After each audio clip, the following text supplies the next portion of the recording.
सभी विद्यार्थियों को नमस्कार। सबसे पहले आज हम पहली पॉइंट पढ़ेंगे। 12वीं क्लास की पहली पॉइंट का नाम है द नोबल नेचर। ये कविता बेन जॉनसन के द्वारा लिखी हुई है, जो राजस्थान माध्यमिक शिक्षा बोर्ड का कोर्स है, सिलेबस है, उसके अनुसार आपके सिलेबस में ये पॉइंट दी हुई है the noble nature Ben Jonson की। तो सबसे पहले आपके सामने ये जो पॉइंट दी हुई है, हम इस पॉइंट का पहले हम रीडिंग करेंगे और आप सभी इसकी एक एक शब्द को ध्यान से सुनेंगे। The noble nature.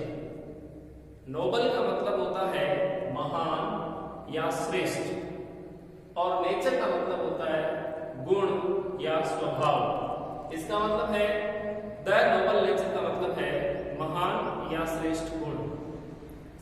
It is not growing like a tree in bulb doth make man better be, or standing long an oak 300 years, to fall a log at last, dry, bald and sere. A lily of a day is fairer far in May, although it fall and die that night, it was the plant and flower of light.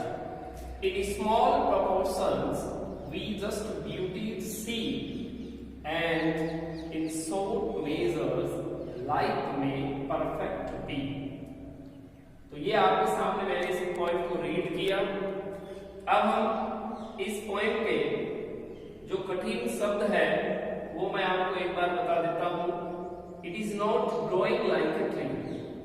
तो यहाँ जो growing शब्द है इसका मतलब है उगना या वृद्धि करना, और ये जो वर्ड है BUL के बल्क, इसका मतलब होता है साइज में बड़ा होना, विशाल होना, यानी बिग इन साइज।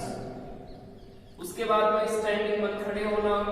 ओक एक पेड़ का नाम होता है, ये बहुत विशाल पेड़ होता है। उसके बाद में टू फॉल मन गिर जाना, लॉग मन लट्ठा, एट लास्ट मन अंत में, ड्राई मन सूखा, बाल्ड मन, वैसे बाल्ड जो मीनिंग है उसका मतलब होता है गंजा, जिसके सिर पर बाल नहीं होते हैं, लेकिन इस पॉइंट में इसका मतलब है बिना पत्तियों का, विदाउट लीव्स। और सियर का मतलब होता है मुरझाया हुआ। ए लिली, लिली एक फूल का नाम है।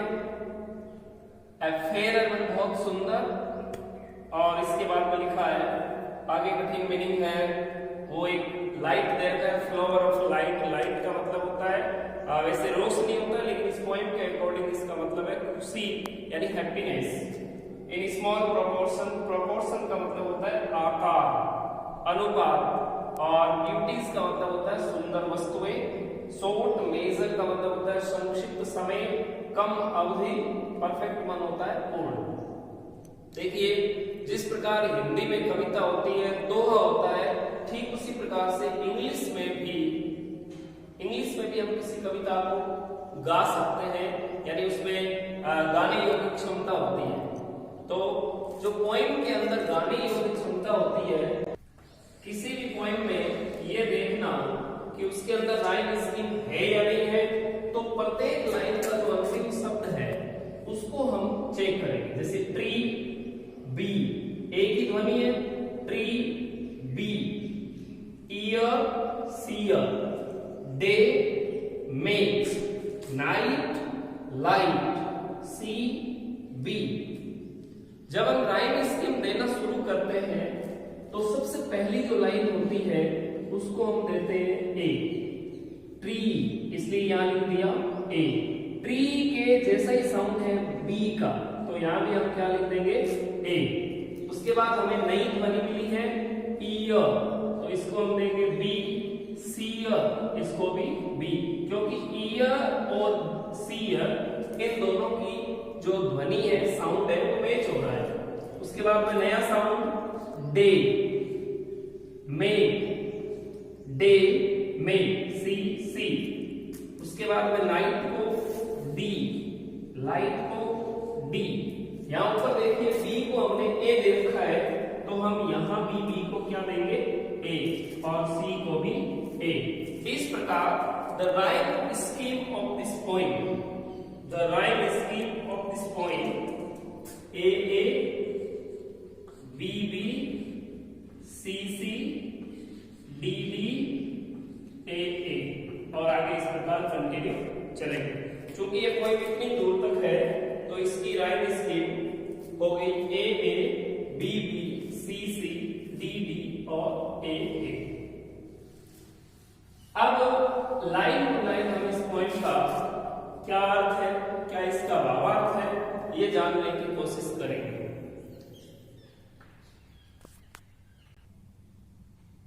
सबसे पहले हम इस पोएम का अबाउट द पोएम पढ़ेंगे। आप सभी के पास किताब होगी, आप उसमें देख सकते हैं। अबाउट द पोएम में लिखा हुआ है, Ben Jonson 1573 to 1637 was a versatile and dominating literary personality, known as a playwright, poet, actor, and critic of the 17th century. He is identified for his brilliant classical and realistic comedy. His memorable comedies are Volpone, The Alchemist, and The Silent Woman. ये जो पहला paragraph है वो इसमें कवि के बारे में दिया हुआ है।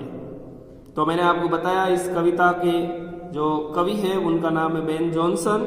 इनका जन्म 1573 में हुआ और 1637 में इनकी मृत्यु हो गई। वॉजमन थे a versatile and dominating literary personality. Versatile का मतलब होता है बहुमुखी प्रतिभा संपन्न, और डोमिनेटिंग का मतलब होता है प्रमुख। लिटरेरी मन साहित्यिक और पर्सनैलिटी मन व्यक्तित्व। बेन जॉनसन एक बहुमुखी प्रतिभा संपन्न और साहित्य के प्रमुख व्यक्तित्व थे। नॉन एज जो जाने जाते थे एज ए प्लेराइट, प्लेराइट मन नाटककार, पोइट मन कवि, एक्टर मन अभिनेता, एंड क्रिटिक मन आलोचक ऑफ द 17th सेंचुरी। इन्हें 17वीं शताब्दी के एक नाटककार, कवि, अभिनेता और क्रिटिक माने आलोचक के रूप में जाना जाता था। He is identified for his brilliant classical and realistic comedy. He is identified, उन्हें जाना जाता है फॉर हिज ब्रिलियंट, ब्रिलियंट मन शानदार, क्लासिकल एंड रियलिस्टिक कॉमेडी। इन्हें अपनी क्लासिकल और रियलिस्टिक कॉमेडी के लिए जाना जाता है। कॉमेडी इंग्लिश में नाटक का एक प्रकार होता है, हास्य नाटक को कॉमेडी कहा जाता है। His memorable comedies are Volpone, the alchemist and the silent women. इनकी जो कुछ यादगार कॉमेडी नाटक है वो है वॉल्पोन, द अल्केमिस्ट और द साइलेंट वुमन। तो ये तो संक्षिप्त परिचय था कवि बेन जॉनसन का। और अब नीचे अगले पैराग्राफ में दे रखा है द नोबल नेचर, पोएम के बारे में। तो इस पोएम में हम क्या पढ़ेंगे या क्या पढ़ने जा रहे हैं उसका संक्षिप्त परिचय यहाँ दिया हुआ है। The noble nature is a short lyric.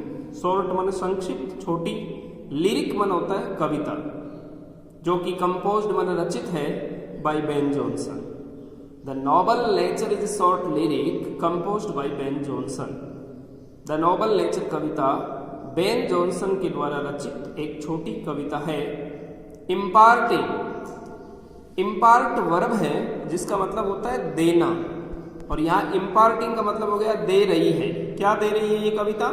Great meaning, यानी एक महान अर्थ दे रही है, एंड ए मैसेज, और एक संदेश भी दे रही है। किसको?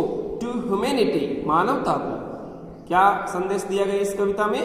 That we live in deeds not in years. ये लाइन अंडरलाइन करने लायक है, इस कविता का मुख्य सार तत्व है। ये कविता हमें मैसेज देती है that we live in deeds, कि हम अपने कर्मों से जिंदा रहते हैं, नॉट इन ईयर्स, वर्षों से नहीं। यानी इन्होंने बताया है कि किसी व्यक्ति का महान बनना उसके कर्मों पर निर्भर करता है, उसकी उम्र ज्यादा है ये जरूरी नहीं है। The poet contrast a meaningless and unimpressive long life with a short life full of heroic and virtuous deeds by drawing two symbols from the nature, an oak and a lily. अगली line है the poet contrast, कवि तुलना करता है, किसकी तुलना करता है? A meaningless and unimpressive long life. Meaningless मन अर्थहीन और अनइम्प्रेसिव मन अप्रभावी, लॉन्ग लाइफ मन लंबा जीवन, with a short life full of heroic and virtuous deed. तो एक तरफ तो हो गया मीनिंगलेस और अनइम्प्रेसिव लॉन्ग लाइफ, यानी जो लंबा जीवन है वो तो है मीनिंगलेस है और अनइम्प्रेसिव है। दूसरी तरफ शॉर्ट लाइफ जो कि full of heroic and virtuous deed, यानी छोटा जीवन हो लेकिन बहादुरी और बहुत से गुणों को धारण करने वाले कर्मों से भरा हुआ जीवन हो। उन दोनों की तुलना की है, किससे? Bye drawing to symbols from the nature. प्रकृति से कवि ने दो सिंबल लिए हैं। सिंबल माना प्रतीक, कौन कौन से? An oak and a lily. कवि ने दो सिंबल लिए प्रकृति से, एक तो ओक का पेड़ लिया है, ओक माना बलूत का पेड़, और एक लिली, लिली एक फूल होता है। तो इन दोनों प्रतीकों के द्वारा कवि ने अपनी बात को सिद्ध किया है कि किस प्रकार से लंबा जीवन है वो मीनिंगलेस होता है, अनइम्प्रेसिव होता है, जबकि शॉर्ट लाइफ भी बहुत अच्छा हो सकता है यदि वो फुल ऑफ हीरोइक डीड्स हो, फुल ऑफ वर्चुअस डीड हो तो। अगली लाइन है Johnson widely disseminates that the worth of human life is measured not in years but on the basis of achievements and noble acts that leave imprints on the vast eternity of time। ये इस कविता की अंतिम line है इस about the poem की।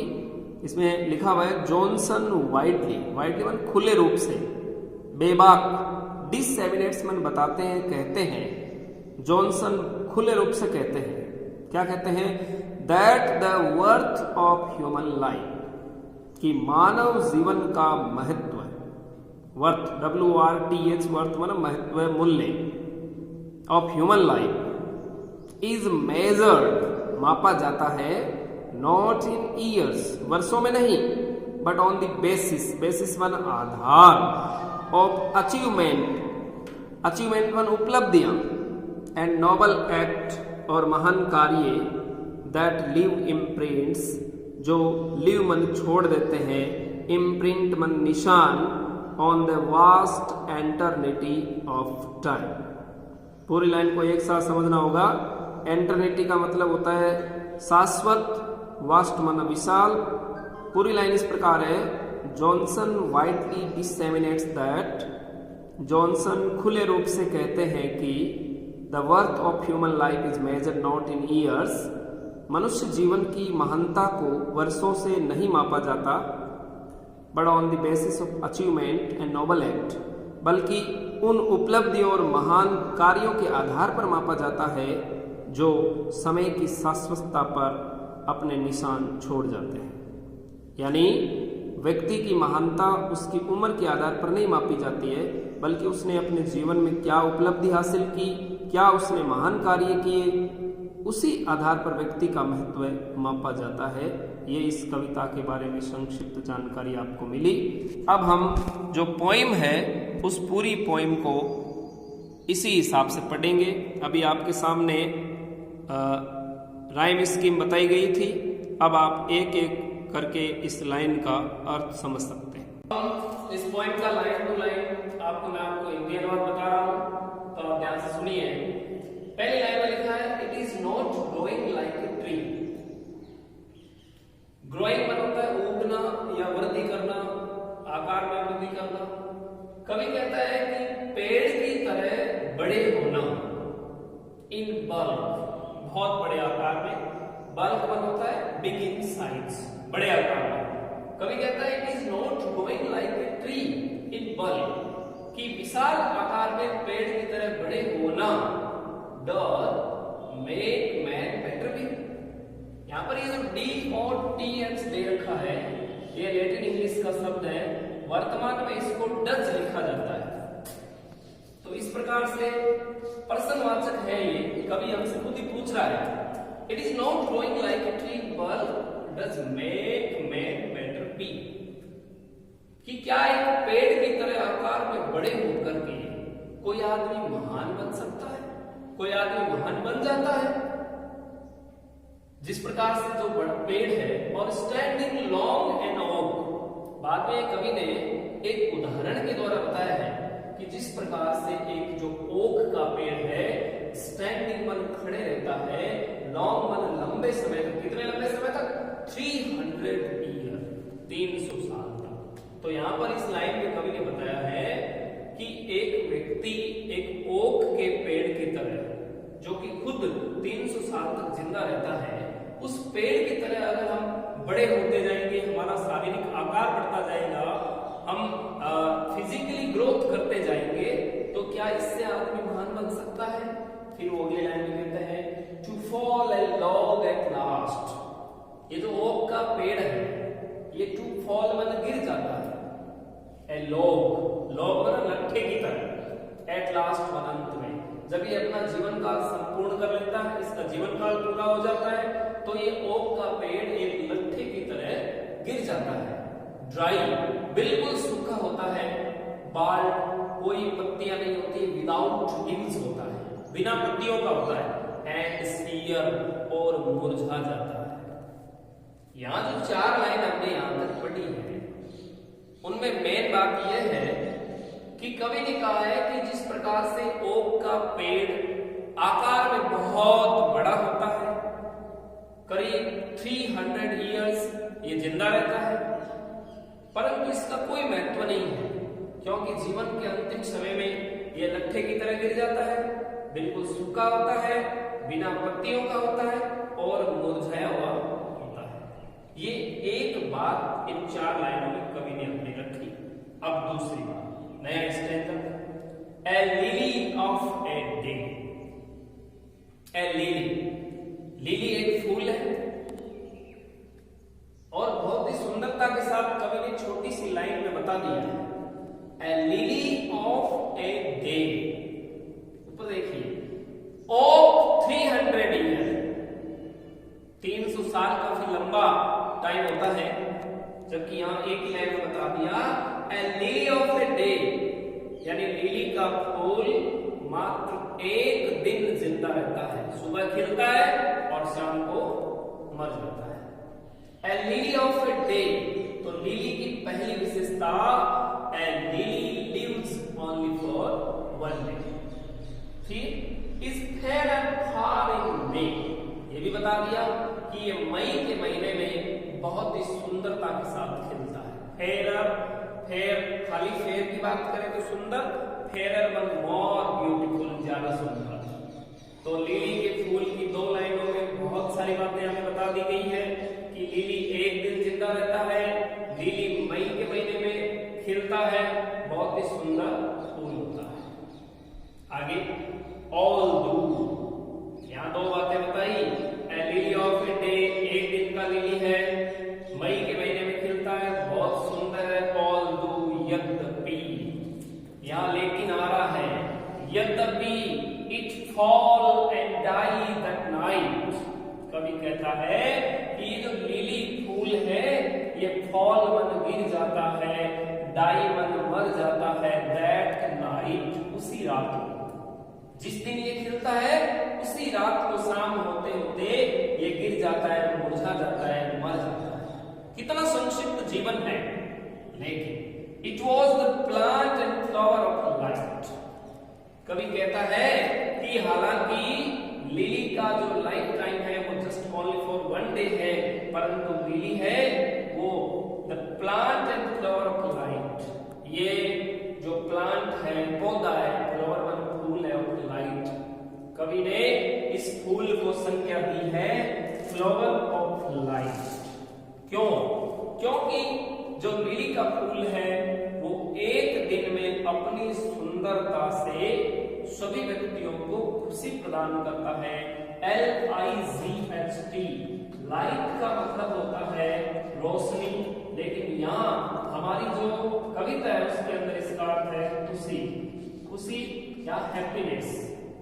तो यहाँ लिखा है कि जो लिली फ्लावर है वो एक दिन जिंदा रहता है, मई के महीने में खिलता है, हालांकि उसी दिन गिर जाता है, मर जाता है, लेकिन कवि ने इसको संज्ञा दी है the lily is the plant and flower of light, क्योंकि ये सभी को क्या प्रदान करता है, खुशी प्रदान करता है। तो इन इतनी दूर तक जो कविता है, उस कविता में कवि ने दो बातें अपने रखी है कि एक तो ओक का पेड़ का उदाहरण दिया, एक लिली का दिया। जहां एक तरफ ओक का जो पेड़ है उसका लाइफ टाइम काफी लंबा है, लाइफ स्पेन जो उसका है वो बहुत बड़ा है, जबकि लिली का जो लाइफ टाइम है वो जस्ट एक दिन का है। अब अंतिम जो दो पंक्तियां हैं उनके माध्यम से कवि अपनी बात कहना चाहता है। क्या लिखा है, in small proportions we just beauty see, in small proportions, छोटी छोटी वस्तुओं में, छोटे छोटे आकार में, वी जस्ट ब्यूटी सी, हम सुंदरता देखते हैं, या सुंदरता देखने के लिए छोटी वस्तुओं चाहिए तो हम भी फिर भी उसके अंदर सुंदरता देख लेते हैं।